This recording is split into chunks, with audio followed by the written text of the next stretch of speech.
안녕하세요, 일레입니다. 오늘은 여주 신륵사에 왔습니다. 신륵사는 신라 진평왕 때 원효대사가 창건했다고 전해지는 천년고찰입니다. 그리고 조선시대에는 세종대왕의 능을 여주로 전장하면서 영릉의 원찰이기도 합니다. 그리고 신륵사가 유명해진 것은 나홍선사가 이곳에서 열반에 들었기 때문입니다. 나홍선사에 대해 잘 모르는 사람도 청사는 나를 보고 말없이 살라 하고 창공은 나를 보고 티없이 살라 하네. 성냄도 벗어놓고 탐욕도 벗어놓고 물같이 바람같이 살다 가라 하네. 라고 하는 시는 아실 겁니다. 이 시를 남긴 이가 고려 후기 고승이었던 나홍선사입니다. 나홍선사는 병으로 일찍 죽은 친구의 장례식을 보고서 20세에 출가를 결심하였다고 합니다. 아마 친구의 죽음을 통해 삶과 죽음에 대한 답을 얻고자 구도의 길을 떠났다고 보입니다. 출가한 지 8년째 되는 1347년 중국 연경으로 건너갔고 그곳에서 인도의 승려인 지공선사의 제자가 되었다고 합니다. 그리고 10년 남짓 원나라 전역을 돌며 설법을 펼쳤던 나홍선사는 1358년 고려로 귀국했으며 1371년에는 공민왕으로부터 법복과 바루를 하사받았으며 또 왕사로 봉해졌습니다. 그런 나홍선사는 양주 회암사에서 불법을 펴 선종을 새롭게 부흥시켰는데 당시 회암사의 승려수가 3,000명이 넘었다고 합니다.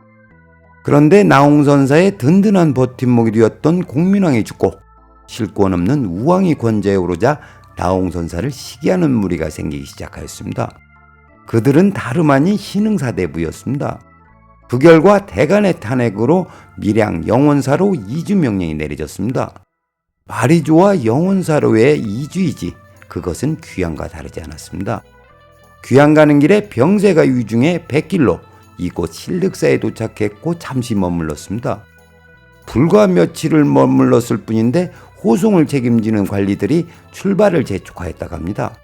그러자 나홍선사는 그거에 어렵지 않지 나는 이제 아주 가련다 라는 말을 남기고 열반에 들었다고 합니다. 나홍선사의 죽음에 대해 병사했다는 이야기와 성리학자들에게 죽임을 당했다는 이야기가 있지만 그 어떤 것도 정확하지는 않습니다. 그러나 아이러니한 것은 나홍선사의 법통을 이은 제자가 조선 건국의 이성계를 도왔던 무학대사라는 사실입니다. 무학대사가 이성계를 도왔다고 하지만 결국 스승을 탄핵하고 죽음에 이르게 한 신흥사대부와 뜻을 함께한 것입니다. 그리고 조선 건국에 많은 역할을 한 무학대사는 조선이 건국되자 왕사가 되었습니다. 세상은 참으로 유지경입니다. 다음으로 강변에 세워진 강월원에 오르면 남한강을 한눈에 조망할 수 있는데 한 폭의 그림과도 같습니다. 강월원은 나홍선사의 다홍호입니다. 그 옆에는 3층 석탑이 있는데 이곳에서 나홍선사의 답이식이 거행되었다고 합니다. 그리고 나홍선사의 사리는 전각 뒤편 보제존자 석종에 모셔져 있습니다. 지금부터는 풍수적 관점에서 말씀드리겠습니다. 천년고찰답게 전해진 전설 또한 많은 신륵사는 다른 사찰과 다르게 산중이 아닌 강가에 가람이 들어선 것이 특징입니다.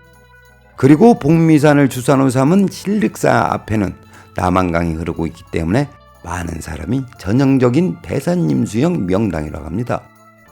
그렇다면 산을 등지고 물을 내려다보는 지세는 모두 명당일까요? 그렇지 않습니다.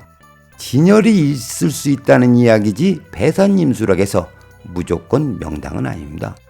다시 말씀드리면 배산임수의 국세일지라도 진열이 있어야만 배산임수 명당이라고 할 수 있습니다. 과연 이 국세에는 양택진열을 생성하였을까요? 바로 극락보전이 양택명당입니다. 신륵사가 창건될 당시 이 자리가 진열이라는 걸 알았기 때문에 신륵사의 메인이 되는 극락보전을 배치했던 것으로 보입니다. 이 대목에서 중요한 것은 진열의 크기에 따라 건물의 면적도 고려되었다는 사실입니다. 그래서 신륵사의 극락보전은 진열의 크기에 맞춰 넘치거나 모자람이 없는 규모로 건축되었습니다. 당시 이 자리를 점멸하고 극락보전을 배치한 그분이 존경스러울 정도입니다. 그런데 풍수적 측면에서 아쉬움이 있다면 극락보전 앞에 건축된 구룡루입니다. 구룡루는 1858년 김병기의 지원으로 지금과 같이 중창되었다고 합니다. 구룡루를 어떤 목적으로 건축했는지는 모르지만 옥의 티라는 생각이 들었습니다. 구룡루를 건축했다고 해서 극락보전의 기운이 바뀌는 것은 아닙니다. 그러나 구룡루로 하여금 주객이 전도되었다는 생각이 듭니다. 그 옛날 극락보전을 중심으로 조사당 등 여러 건물이 건축되었을 당시에는 가람의 배치가 참으로 조화로웠다고 생각합니다. 다음으로 보시는 이미지가 나홍선사의 사리를 모신 보제존자 석종입니다. 이곳을 둘러보면서 느낀 것은 당시 스님들은 나홍선사의 사리를 명당에 모셔야 한다는 생각은 하지 않았던 것 같습니다. 물같이 바람같이 살다가 가라고 했던 나홍선사의 식구처럼 남한강에 보이는 한적한 곳에 모셔져 있습니다. 그럼 오늘의 이야기를 정리하겠습니다. 치열하게 구두의 삶을 살았던 나홍선사의 채취가 남아있는 신륵사에서 조가을의 정치를 만끽하였습니다. 20여 년 만에 다시 찾은 신륵사는 그 자리 그대로 있는데 저는 세월의 화살을 피하지 못해 머리에는 하얀 서리가 내리고 삶은 늦가을을 향해 달리고 있다는 것을 다시 한번 느꼈습니다. 남은 인생 그저 그렇게 걸림없이 살다 가야 하는데 오늘은 여기까지 하겠습니다. 시청해주셔서 감사합니다.